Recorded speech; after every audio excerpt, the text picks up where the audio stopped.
Hello, it's Ren Presents time. I'm your host Ren, and today we continue with the Belmont Saga, Part 1, Chapter 21, The Search for the Demophalon John, the final chapter in Part 1 of the book, The Sister's Fist.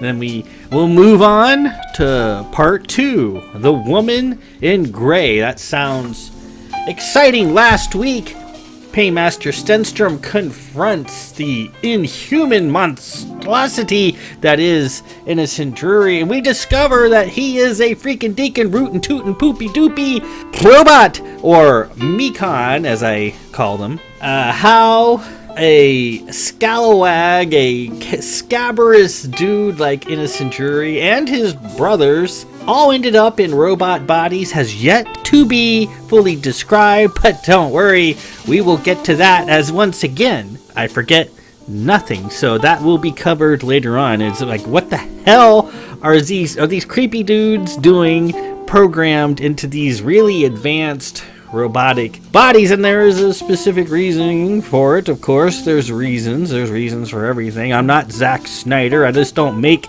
shit up and then not bother to explain it or forget about it. No, we don't do that here at the League of Elder.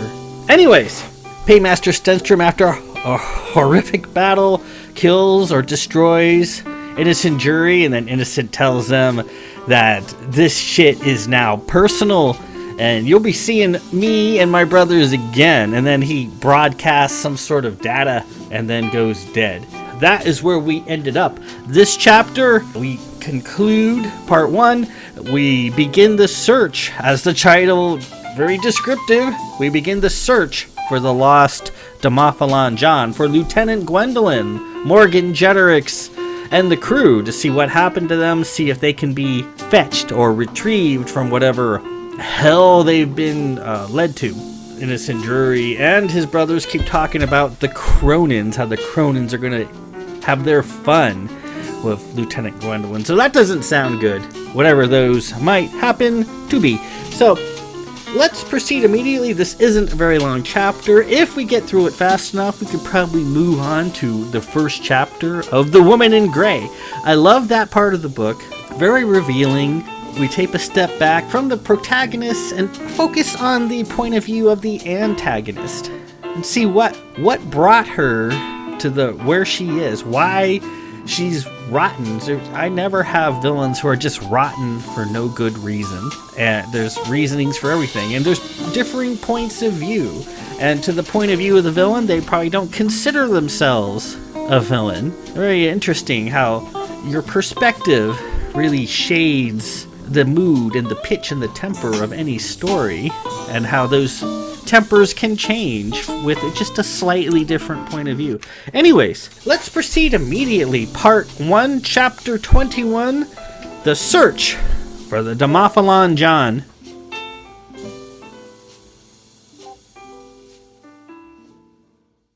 Belle! Tara cried. Stenstrom climbed up to the bridge. Welcome back! It's great to see you! Aram flew like an old pro, Belle. You should have seen him. I did see. Well done, Aram. What happened with Innocent Drury? I got him. He's here. Stenstrom hauled Innocent's body out of the lift shaft and threw it to the floor, where it fell with a surprisingly heavy thud. He tossed in his severed head and his arm as well. He's a robot, Stenstrom said, brushing him off. I guess all of his brothers are robots as well. Tara knelt down and looked at him. Pretty complex robot. Got some sweet hardware. Aram had a thought. They're flesh replicas. I remember now the old stories of the Drurys. According to Mariner legends, they were a bunch of worthless pirates from Onaris a few centuries back. The problem was nobody could get rid of them.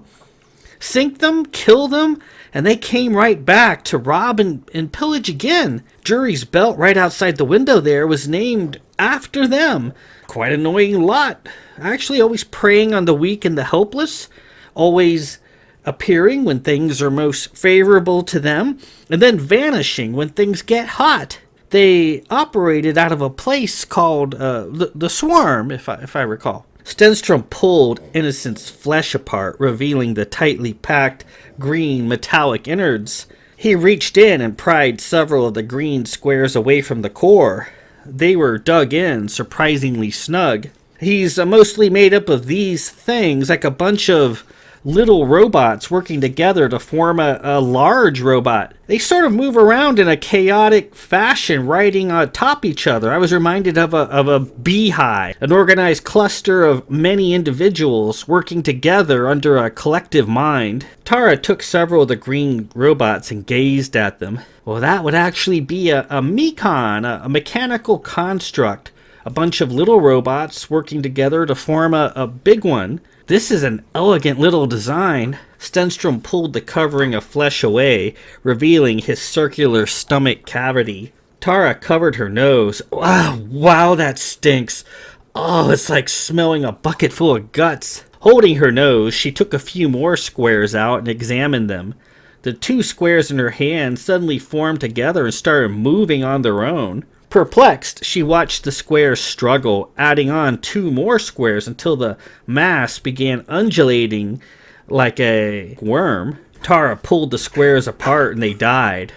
Well, that was weird, she said. These squares suddenly linked up and appeared to form a rudimentary colonial consciousness.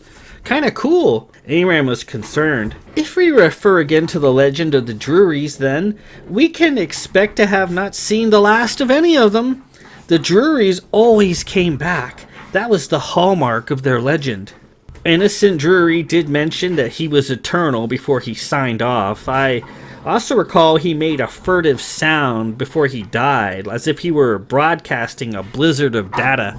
I'll wager he was offloading all his up-to-date thoughts and memories and transporting them to a remote location where a new body shall await him and be fully briefed on all his prior activities once made whole, Aram said. Tara shuddered. Well, at least that explains how his brothers were floating around out there in space right as rain. I have to tell you, that really gave me the creeps, flat out. Stenstrom stood and started pacing about. So, what about Captain Gwendolyn? Have we been able to reach her? Tara shook her head. No, Belle, we haven't, and she's not on the scopes either. She said she was only half an hour from our position. Even in our diminished sensing state, we should be reading her plain as you please. She should be right on top of us. Well, unless the Cronins got her, Tara said, fiddling around with one of the green robotic squares from Innocent's body. Stenstrom plunged back into his chair. Aram, make sail. I want the captain and her ship found immediately. Forget our previous mission to Bazz. Our new mission is to locate the Demophalon John and ensure the safe rescue of all souls aboard. All else is secondary. Aram took the helm. Well, shall we head back to Cana and inform them there of our findings? No, it's taken us days to get this far, and just as long to get back to Cana or be in some sort of comm range with our diminished capacity. I don't know if the captain or crew have that much time. We have to assume they are in dire peril and need immediate rescue. Heading? Aram, you said the juries operated out of a place called the Swarm. What is that? Well, I'm not certain. Asteroid field, I suppose. Remember when Tara caught a brief glimpse of a large body on the sensors? I'll bet that was the Swarm, lit up in the lantern's beam. Let's navigate there now. But, Belle, how are we going to detect it? Before, we were using the lantern. Well, use your best recollection. Tara began the calculations. He turned to her. So, these Cronins, Tara, tell me all about them. Well, there's not much to say, Belle. There's some sort of beings that used to terrorize my people with illusions for 2 weeks every couple of years. Evil spirits that could make you hear and see things. What do they look like? Well, nobody knows what they look like. Nobody's ever seen a Cronin as far as I know. The thing with them, as I said, they could make you see and hear things that weren't real. Some folks, I think, could overcome it by meditating. In the time of the Cronins, you could just walk off a cliff or stab yourself in the face with a knife and never know you were all painted up in an illusion. To my people, the Cronins were no joke. They could kill you dead. Stenstrom thought a moment. As the juries reference them by name, we must assume they are real entities and somewhere in the near vicinity. It's also reasonable to assume that we could, even now, be under the sway of their illusions. Yes? Why, I guess so, yeah. I guess so. Tara looked around. That body we scoped in the lantern light has got to be it. This swarm, this Cronin world, the lantern saw through the illusion.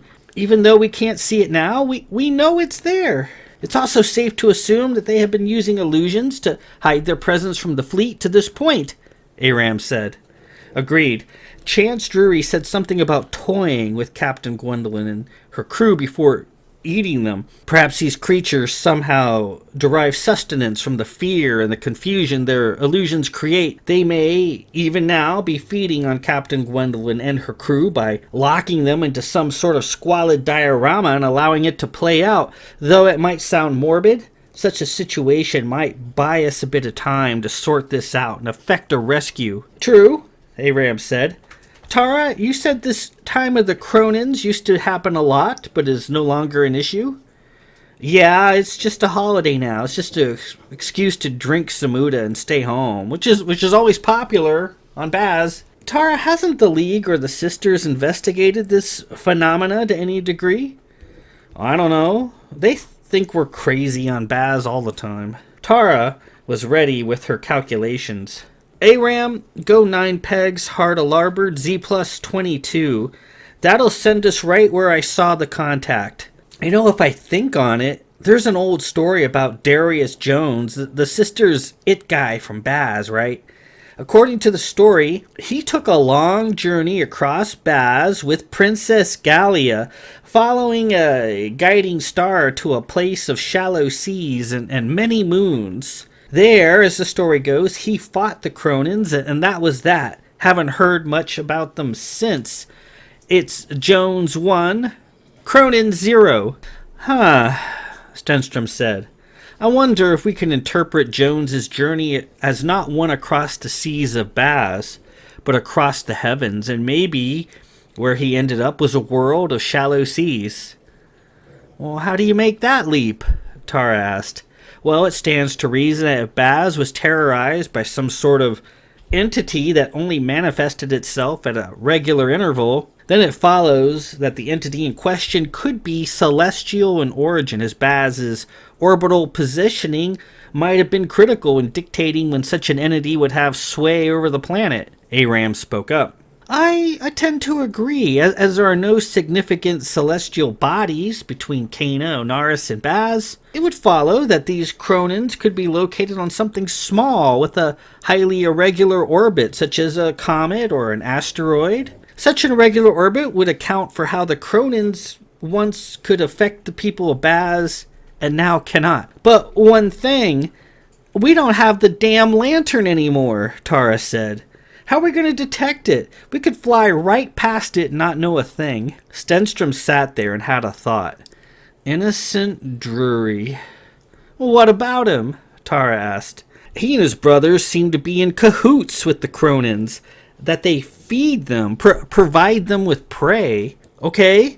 So, as these characters are robots, highly advanced, but robots just the same, they must have some sort of technological method for detecting them, of seeing through their illusions. Stenstrom went to Innocent's body and began pulling him apart, his body crumbling into a huge amount of green squares. He was packing all sorts of antennae and sensory equipment. Tara joined Stenstrom before long, with little green squares littering the bridge. He pulled all of his sundry antennas out, and his head screen out of his body cavity. What do you make of all this, Tara? She examined the hardware. Well, give me a little bit, she said, flopping down to the floor and crossing her legs. With Tara sitting amid the scattered wreckage of Innocent's body, Stenstrom went to his office. There, standing in the darkened room, he gazed out the window, seeing the stationary stars and the glowing curtain of Drury's Belt. Out there, somewhere, was Captain Gwendolyn and her missing ship. And with that, we conclude Part 1, Chapter 21, The Search for the Demophalon John. So, Paymaster Stenstrom brings Innocent's body up to the bridge, shows Aram and Tara that he's a freaky robot or a Mekon made up of many tiny little robots. And as Tara starts playing with them, she connected two of the squares together and they kind of like came to life. And then a few more like joined it, started undulating with sort of a colonial consciousness. And that's no accident. That is going to come in later in the story, that these things can by themselves sometimes just start functioning, start behaving in a intelligent sort of manner. And that it's really not a good thing necessarily, as you don't really know what their intelligence is doing, what they're planning, and so forth. And that's going to come up again later. You don't mention things without bringing it back. Remember, that's called Chekhov's gun. You don't mention something and spell it out and then forget about it, right? Zack Snyder, right? Anyways, so they recall the lantern showing them a huge body that was just nearby, a body the size of a small planet. And they go, well, maybe that's where these Cronins that the juries keep talking about hang out, on some sort of little asteroid that's just sort of a regular orbit. And maybe this irregular orbit is why the Cronins could only affect the people of Bazz at certain times after several years. When the two planets get close enough to each other, that's when the Cronins could hold sway over Bazz. That's a reasonable hypothesis. And then Tara says, well, they had a story how Darius Jones and Princess Gallia. Now, Princess Gallia is not mentioned in the text, but I mention her now because I've added her into the lore, how Princess Gallia is a notable figure in Bazz's history, and she had an association with Darius Jones. He actually jilted her at the altar, and she sort of waited for him there, heartbroken. And she had 20 arms and 40 breasts, and she was 20 feet tall. And even though he jilted her, he would come back every so often and break an arm off of Princess Gallia, and it would grow into a much smaller but fully complete version of Princess Gallia. And she could cast all kinds of spells and had influence over the weather and so forth. So he would make use of her as a sidekick, even though he had no intention of marrying her, marrying the old girl. But anywho, that's a whole different story. But that's the current lore. That wasn't there when I wrote this book. But I throw her in now just for continuity's sake. So we're done with part 1. Let's move to part 2, The Woman in Gray, and find out what our villain is all about here. We're only 20 minutes in. This one is only a few pages long. Let's knock out the first chapter. Part 2, The Woman in Gray. Chapter 1, The Twilight of Carina. Her life ended that night at the grand Nether Day ball, looking around on the floor for the man whom she'd given her heart, and not finding him. Where did he go? Where indeed? Stolen. She's stolen from me. Lady Vendra of Cone had longed to meet Lord Stenstrom, the 8th son of the Xenon House of Belmont, in person for months. She was newly of age and wished to seek a dashing husband in the stellar fleet. She joined a sect of similarly minded ladies called the Ballwigs. She sent out many queries, along with her Ballwig friends, to young officers in the fleet, hoping to strike up a rapport. She soon received an exciting reply from Lord Stenstrom of Belmont, a promising lieutenant manning the navigator's position aboard the fleet ship Amazing. They shared a steady correspondence.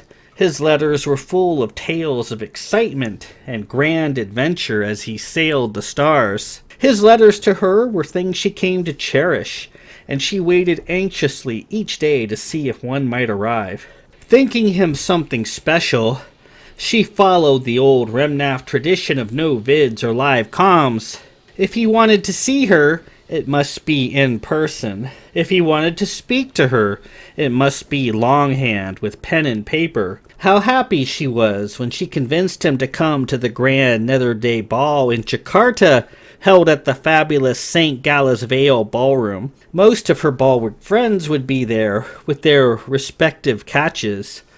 Oh, how it would be an enchanting affair, and she promised a night they would both remember for the whole of their lives.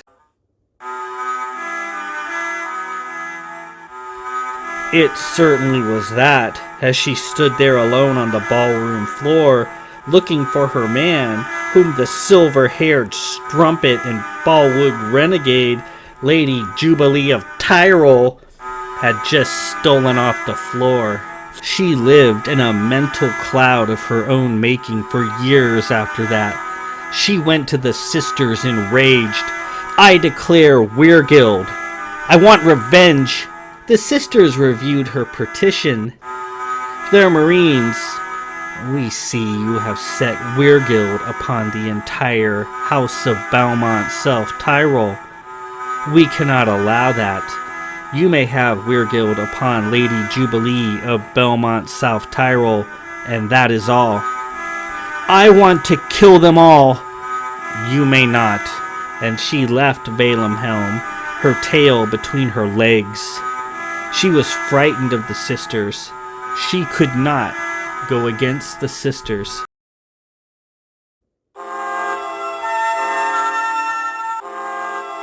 St. Galah's Vale. Anger and hurt bubbled over to violence. She tensed up in her rainbow-colored gown, pulling the long hairpins from her head. They glistened in her hands. Her heart pounded, matching the music coming from the nearby ballroom. Her enemy, Lady Jubilee, stood there a few feet away. She took her hands and conjured from nowhere 6 silver daggers between her fingers like claws. They circled. Vendra had longed for this moment to come to grips with Lady Jubilee, to kill her right in the very place where she had stolen her love. She reared back and struck out, ready to plunge the hairpins into the bitch's hated chest. Lady Jubilee disappeared and her strike missed. "Ha! What a sight!" came her smug voice. "I could kill you at any moment I wish." Vendra turned. Where was she? "Fight me fairly!"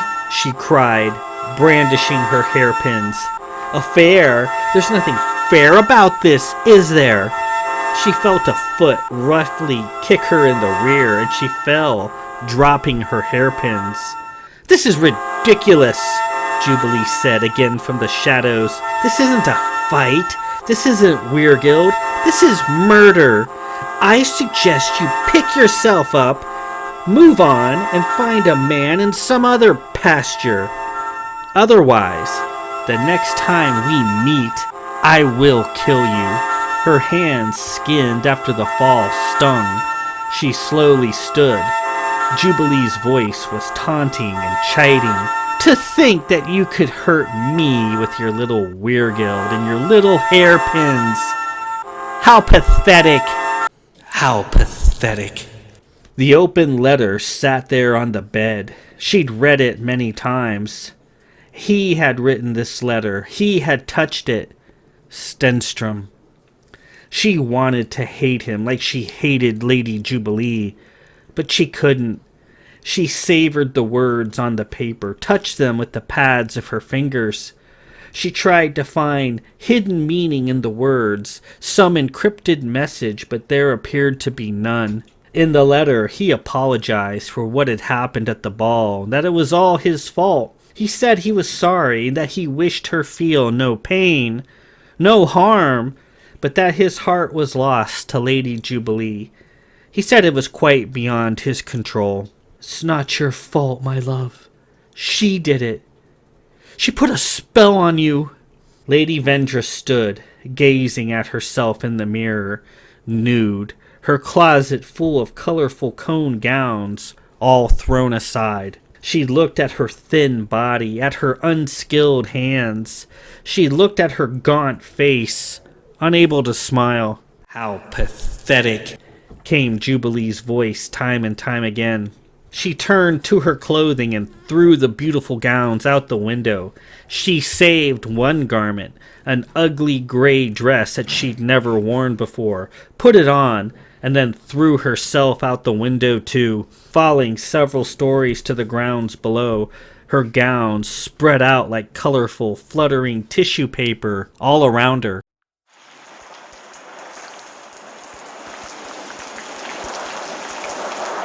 Lady Vendra survived her suicide attempt, the Hospitallers mending her broken bones and lacerated tissues. In examining her, they declared her insane. She is mad. Her soul is lost, they said.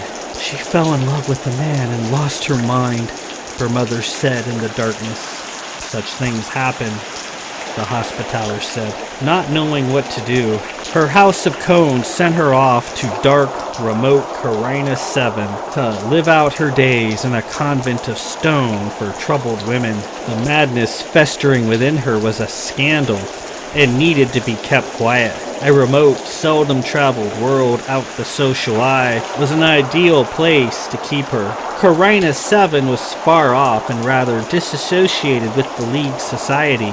It was perfect. There, she could spend her days in quiet, undiscussed comfort in a convent surrounded by other troubled women. She arrived at the convent and was given a small room. The pale grand dames of the convent assured Lady Vendra's family that she would be well taken care of, and that they had brought her to the right place. The Cones were worried as they took in the dark skies and mirthless environments, listening to the perpetual thunder rumbling. Her mother, Countess Jessophelia, had a change of heart. She could not leave her daughter in such a maudlin place. The Grand Dames assured her mother Carina 7 was just the place for her daughter. The climate was ideal for Lady Vendra's care. The expertise without peer. Why, with a bit of luck, they might even see her make a full recovery. Such miracles often happened on Carina. Comforted, the Cones boarded their transport and left, confident that she would receive the kind of care she needed in a discreet setting. No sooner did they break orbit than the dames of the convent convene in Vendra's small room. She sitting there, mouth open and flaccid, only mildly aware of what was going on around her. "Yes," they said, slamming the door shut behind them. "Your house has done you a great service. We have seen your kind many times. You are neither mad nor insane. You are downtrodden. You are beaten. You are lost to your rage." Lady Vendra mumbled something. "What's that?" the Grand Dames asked. "Speak up." The sorrow, the regret. "Oh," they sneered. "Such things have no proper place. You shall see. We have schools here where we can teach you to harness your madness, your scorn. We can teach you things here that are unheard of. We can teach you the art of hatred and revenge, and your quaint feelings of sorrow and regret will not be but distant memories. Simply stand and be one with us." And drooling, Lady Vendra sighed and stood. Though a chartered league world, Carina 7, or simply Carina as the locals called it, was an odd, poorly understood place. Far from its parent star, its brightest days were nothing more than a dim twilight. The surface of the planet warmed mostly by prolific geothermal energy that radiated out from the planet's core with great efficiency. Laced with giant calderas and supervolcanoes, much of the surface was pocked with bare, scalded rock and towering geysers. In the north was a fair amount of habitable land, grown green with imported low-light plants and studded with Gothic fortress-like castles. The original inhabitants of Carina were members of a vast harem serving the mysterious Emperor King of Ming Morland, a non-league world several clicks away past the Great Nebula.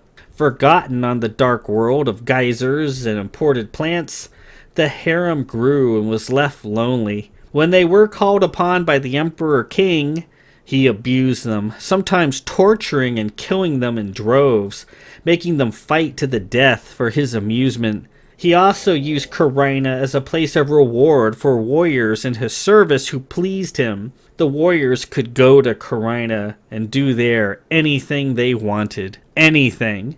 The women of Carina, abused, tormented, kept in the dark, raped and murdered, developed a powerful hatred of men, of all men. They kept their numbers replenished with the varying fusion, the generations of females becoming oddly mutated in the harsh climate. When the lords of the League came, they found themselves terminally unimpressed with the gaudy men in their odd clothing. At least the Emperor King was a man who knew what he wanted, whereas these League types were powdered fools.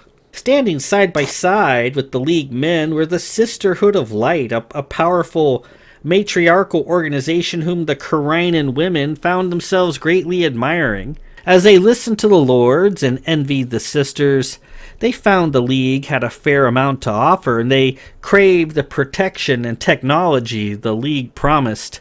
They became a chartered League world in 271 EX, with one seat on the League X Commons, though the odd climate, dark days, and frosty nature of the female inhabitants discouraged most who thought to migrate there. They participated very little in general League doings, and were most often left alone. Over the next few years, Lady Vendra learned many things. In the dark classrooms of stone and perpetual twilight, she learned the arts of seduction and deception. She was taught how to fight, using methods designed to hurt and maim men. She learned that men could be easily manipulated by scent of body and tone of voice.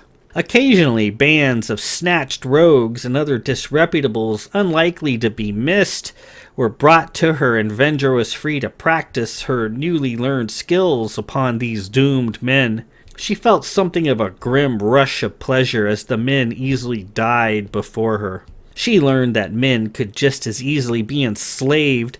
She was taught the esoteric doctrines of gynology, the science of controlling and killing men through sex, scent, and substance. Through gynology, she learned that the female pheromone was a very versatile tool, and she mastered the art of increasing her pheromones as needed. She was also taught that the male psyche, when stimulated into the heights of ecstasy, could be permanently and drastically altered by way of chemical and hormonal means introduced through the tip of the phallus. She was trained in the use of the barb, a studded diaphragm-like device that was inserted into the womb. The barb was smeared in chemical substances that would repeatedly prick the phallus of a male sexual partner while at the height of bliss. Once pricked, the man could be paralyzed, made blind, made dead, or best of all, made a hopeless slave of her scent. She was warned, barb is illegal. The sisters will kill you should it be discovered in its use, though the sisters themselves make practice of it, her schoolmasters told her. There was a recurring theme she came to learn, that the sisters publicly decried a thing while secretly making heavy use of it in private. The sisters were a long point of study. Though greatly admiring their undeniable power, the Dams of Carina found the Sisterhood of Light a significant threat. The sisters were too enamored with the men of the League, were too ready to give ear to them, to placate them. The sisters should put men to heel, to subjugate and kill them if need be, and they were unwilling to do so, and therefore they were a threat. Vendra spent several months learning to best the sisters, to evade their vigilance. The sisters could read minds even from a great distance, and thus trained, her true thoughts were quite hidden from the sisters, giving them only a sham core of simple thoughts to read. Her training continued, and the men brought to her to practice upon continued.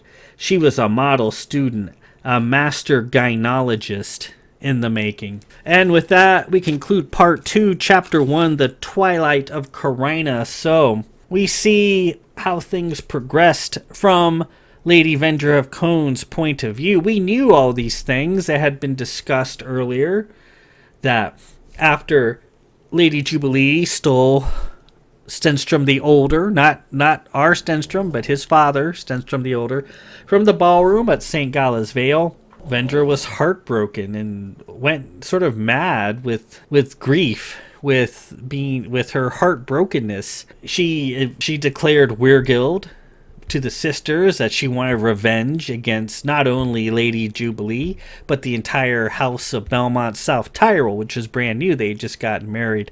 Sister said, no, you can have Weirgild against Lady Jubilee, which means you can attempt to kill her after you've made the Weirgild known, but you can't do it to anybody else, just her, even though she wanted to Weirgild the entire house. And she wanted to hate Lord Stenstrom, but found that she couldn't do it. He wrote her a letter, and we've heard before that he had written her a letter apologizing for what had happened at the ball. It wasn't her fault that things just conspired against her, and he lost his heart to Lady Jubilee, and he didn't want her to feel like that was her fault or feel any pain. And he tried to apologize, but it had a bad effect on her. She, felt all the love that she had come back. She threw all her colorful cone gowns out the window, and as we've heard earlier, the cones have these very brightly colored gowns, kind of like a parrot, like Tara had said, in reds and yellows and blues. And she, in the back of her closet, she had an ugly gray dress that she'd never worn. She put it on and threw herself out the window and barely survived, but survive she did. The Hospitallers came to mend her, and they declared her insane. Now, since these elder kind don't get old, don't get sick, mental illness is almost unheard of in the League. It's very rare. When it does happen, it's a bad stain on your household. It's not a good thing to have someone who's mentally ill in your family. The League doesn't really have any sympathy for that because it's just not heard of. It's considered a weakness. Say what you want. The League is not a perfect society. It has its taboos, and that's one of them. So the House of Cone, not wanting to have their name tarnished by Lady Vendra's infirmity of the mind, sent her off to Carina 7 to recover or to live out her days in a convent of stone. And as we find out, Carina 7 is populated by the ancestors of the harem of the Emperor King of Ming Morland. We hear about him in various books, the King Emperor of Ming Morland. He's not in the League. And I've never really explored the Emperor King of Ming Morland as in the Shadowtech Goddess books. As they made their way to Ing, they kind of passed the region of space controlled by the Emperor King of Ming Morland. Punt, the world of Punt, is kind of on the outskirts of it. We haven't really done much with it other than hearing his name every so often. And he had a harem. He probably had several, but this one here on this dark, smoky world of Carina 7, where he would just do with these women whatever he wanted, and through technology, through a variant fusion, they kept their numbers populated, and due to their rough treatment, they just grew to hate men, and who can blame them? They weren't treated very well, and they developed an entire science called gynology, and it's the science of killing, maiming, and enslaving men. That's basically all it is just how do you attack a man, how do you injure a man, and how do you enslave a man. One of their main tools is the barb. It's like a diaphragm with a stinger on it that's smeared in chemicals, and once a fellow that she comes to grips with in the sack pricks himself on the stinger, she can basically take him over forever. And Admiral Derleth, when she returns from the convent, and he remembers that she came back a very different person. She was that the loving, smiling sister that he recalled, that he loved, was gone, replaced with a very angry, sinister person. And he finds in her room a box, and in it is the barb, and that's what he became afraid of his sister, and that's why he joined the fleet, just to get away from her for the most part. So that's one of her greatest tools, is this barb, that if you have sex with her, she can basically take you over forever. Once she's got you, once you're pricked with these chemicals, that's it. That's all we get so far, that they're training Lady Vendra in the ways of gynology, and she becomes a master gynologist. That's just a fake science I created. I love creating fake sciences. But so we see that she's right in the middle of her training, and when she returns to Cana, she's going to be a veritable whirlwind. And one of the other things that she's learning is that the Doms of Carina 7 don't trust they're kind of jealous of the sisters. The sisters are incredibly powerful.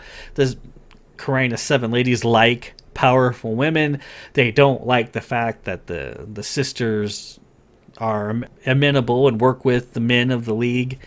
I think that the sisters should be complete control. They are in control, but they give ear to the men and make it look like the men have some measure of control, which they do. But the Carinans don't find favor with that. They study the sisters, and they figure out ways to circumvent their stare, so that they can't look into their minds, so that when she returns to Cana, her mind will be shielded from the sister, so they won't be able to just pass her on the street and figure out what she's doing, just because of these skills that she has. So that's chapter 1 of part 2.